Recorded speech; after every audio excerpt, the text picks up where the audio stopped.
Hello and welcome everyone to the extended version talking about core connectivity for dancers. So you probably watched the short one first, just got the idea of what's happening. Now I'm going to dig in a little bit more about what's going on. Right, so I've attached a slide right here about the developmental movement patterns. And this is stuff that I've been studying for 23 years, going on 24 years. And it never ceases to amaze me how profound and important this is. This is the work of Irmgard Bartenieff and Peggy Hackney. And Peggy Hackney is still with us and sharing her wonderful work. I invite you to check out the book that I'm putting up on the screen right now. That's called Making Connections.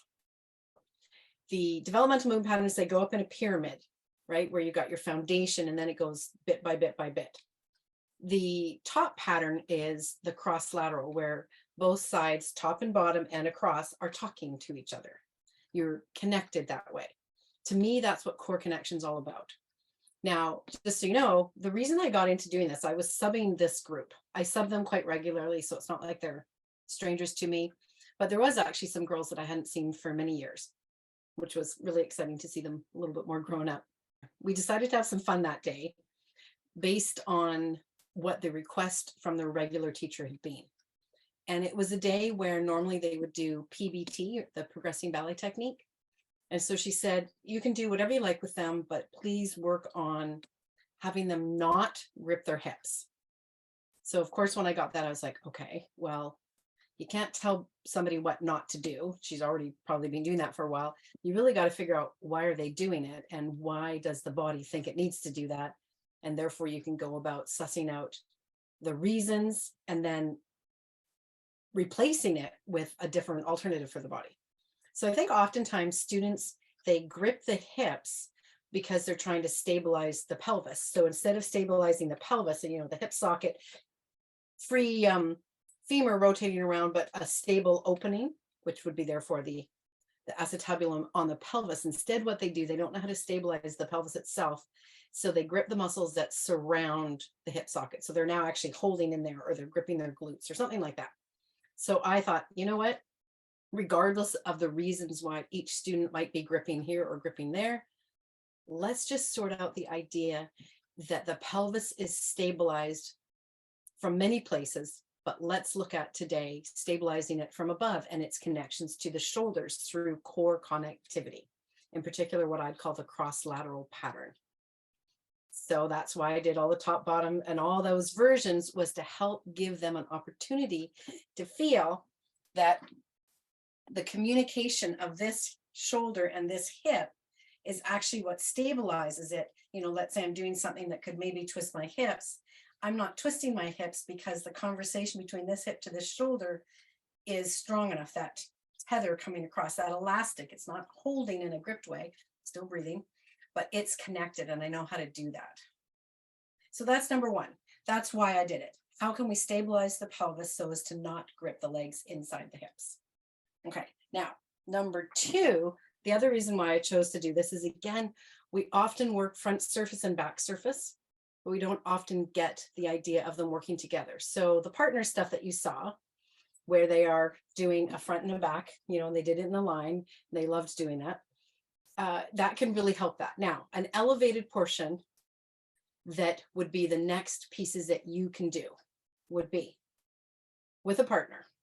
You can't really do this in that whole line, but with a partner, instead of just having the dancer touch here and the partner touch back there, you can have the partner do a front surface and a back surface on opposites, so that I'm not just getting across the front surface or across the back surface, or from front to back, I'm getting the really fantastic diagonal through the tissues from say the front right to the back left, and of course vice versa.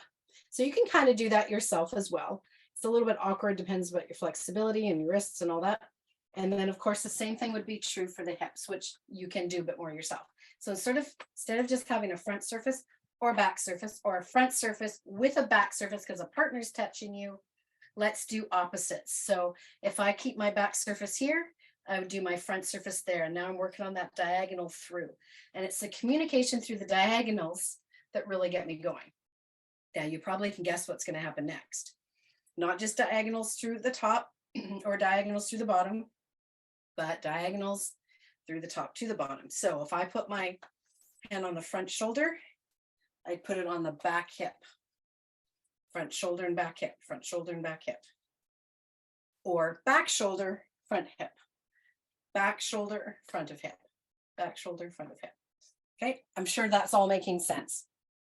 Now, here's where the juice really is. And this actually doesn't come from my dance training. It comes from the brain gym training that I have. So I'm a certified brain gym instructor as well. And we do work on getting the core connectivity, because when you've got the core connected, you're stabilized in space.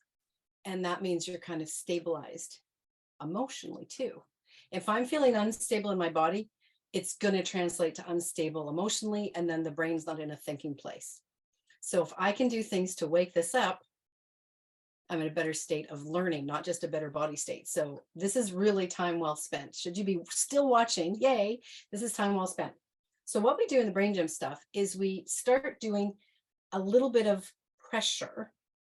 So just a little bit of pressure. So let's say this was my partner, and I would just be pushing on it lightly, like I'm talking like 2 pounds, and just ask them to match my pressure back. So if you've ever done muscle testing, like where people do that, it's that type of pressure, very light. So you're just asking for a response. So if I was to do this with partners, or the next time I get to be with these students, I would do this. I would ask them to match my pressure so that they would push into my hand and in a sense move forwards just that little bit. Then I could ask them to push in my hand. Now, again, it looks like we'd be asking them to twizzle or twist. But if you do it where you've got the opposite, so let's say I'm asking them to push into this shoulder, but my back on the opposite at the same time, ooh, I'm pushing backwards and frontwards at the same time. Oh, okay, that could make me twist. Yes, but then what if I said actually push without creating any movement? So it's just beyond a thought. The pressure is like a whisper. I'm thinking of pushing forward and pushing back simultaneously. Ooh, just thinking of it. I'm opening up the pathways. I think of it like I'm building roads, highways between communication there. And then of course I would do the same in the hips. And then the really great ones would be when you're asking for movement to start, because we need it to be noticing, forwards in here, let's say, and backwards here simultaneously. And it's like, ooh, how do I do both at the same time? And it's kind of, you can feel that it's a brain thing and a core thing. So it's the muscular, neuromuscular connections going, I don't know how to do that. And then once you get it, by doing it with more pressure, the partner who's laying the hands on just keeps going lighter and lighter and lighter until it's just touch. It's not actually got any pressure. So that now, let's say I'm pressing a bit forward, I'm pressing a bit forward, or I'm pressing a bit forward, I'm pressing a bit back, or I'm pressing a bit back and pressing a bit forward. And I'm doing all my quadrants in all of their variations that are possible with the lightest pressure, just beyond the thought. And then of course, you're back to being a solo, and you just think of forward and back, up and down, forward and back, up and down, forward and back, side to side, and any sort of ping, ping, ping, almost like pinball machine, ping, ping, ping, ping, ping, all around. Can I feel that connection and feel this one, and feel that one, and feel this one? And once you can do that, almost like a fun game, you've woken up all those inner pathways of communication, and you can feel how responsive the core is. I've included a little image here for you, showing right up here, that's got a picture of those laser beams, like you can imagine, like in a museum or something where or some fancy person's house, where they've got these laser beams crisscrossing all the way through in order to set off a security system should you cross a laser beam. I love that image, and students get it. We don't want them to tie down and be tight in their core as an attempt to be strong. So easy for it to veer into the place of tension and holding breath, and therefore disconnection between the upper and lower body, which is never going to be the plan. So this idea of it being laser beams, where it's clear and direct, so that I've used my sense of touch, top or bottom, and to be clear and direct, but it's light. You can't touch light. Light can't be strong. You could think of it as maybe brighter or a thicker beam if you feel like they want to play with that, but it's not going to bind them up. It just connects.